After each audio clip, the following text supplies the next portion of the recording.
Welcome back after the break. और अब थोड़ी सी बात कर लेते हैं जो इस वक्त वॉर की सिचुएशन है ईरान के खिलाफ इसराइली जारियत में अमेरिका भी बराह रास्त शामिल हो चुका है और अमेरिका ने अपने जदीद तरीन B-2 बमबार तैयारों के साथ ईरान की 3 जौहरी तनसीबात पर हमला भी कर दिया और अमरीकी सदर ने ऐलान किया है कि उन्होंने हमले में कामयाबी से उनके फौजी अहदाफ को निशाना बनाया। और इसी सारी सूरत हाल पर बात करने के लिए हमें इस वक्त ज्वाइन कर चुके हैं मौलाना ताहिर अशरफी साहब। बहुत शुक्रिया सर आपके वक्त के लिए। सबसे पहला सवाल तो मेरा आपसे यही है, इस तरह से अब हम देख रहे हैं, इससे पहले अमेरिका ने ये कहा था, 2 हफ्तों का वक्त भी मांगा था कि हम सोचेंगे कि शामिल होना है नहीं होना, लेकिन अब ये बराह रास्त शामिल होना, जंग में अमरीकी हमला करना आलमी कवानीन की सरीर खिलाफ वर्जी लगती है। आपको क्या समझते हैं?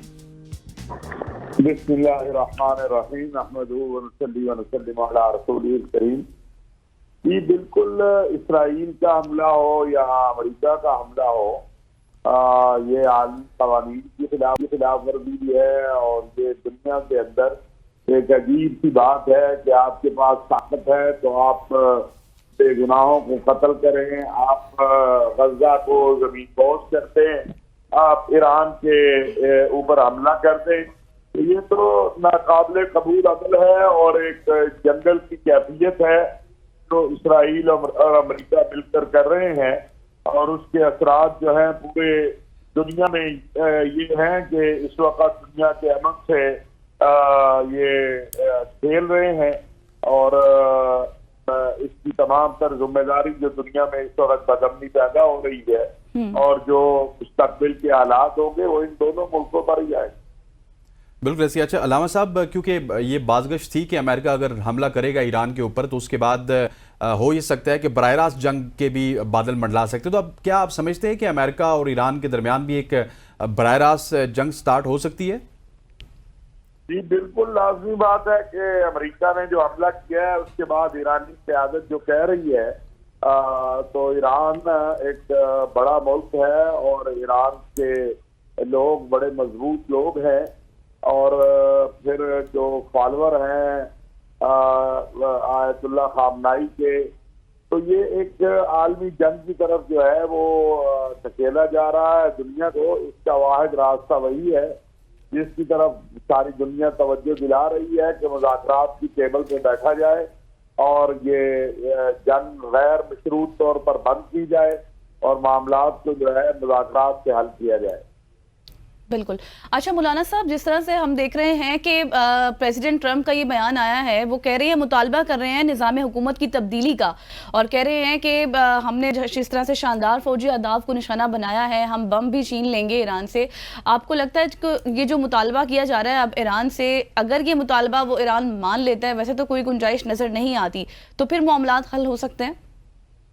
नहीं, ये तो एक आमकाना सी बात है, बेवकूफ़ों वाली बात है कि आप ताकत के बलबूते पे मुल्कों में हुकूमत तब्दील कर दे वरना आप कहें हम जिंदा रहने का हक छीन लेंगे।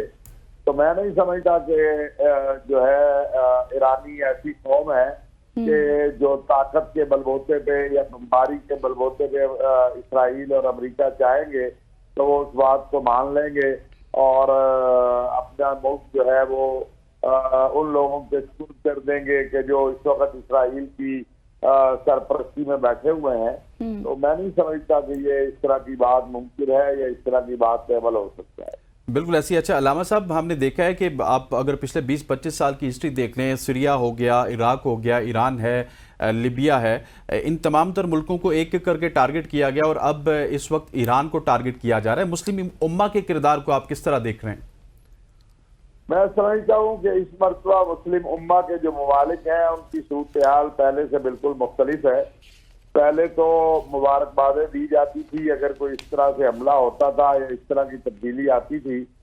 बहुत कदाफी शहीद ने बड़ी उस वक्त एक अजीम बात कही थी जब सद्दाम हुसैन की गिरफ्तारी हुई थी कि अगर कल तक जो हमारे साथ बैठता था आज हम उसकी गिरफ्तारी पर मुबारकबाद दे रहे हैं और इत्मीनान का इजहार कर रहे हैं तो फिर सबकी बारी आएगी।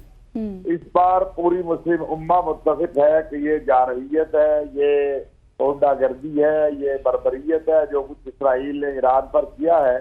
लिहाजा सबसे पहले इसकी मजम्मत भी आप देखें सऊदी अरब ने की है। तो मैं समझता हूँ कि इस बार हालात मुख्तलिफ हैं اور وہ صورتحال جو ماضی میں رہی ہے وہ اس بار اس سے مختلف صورتحال ہے.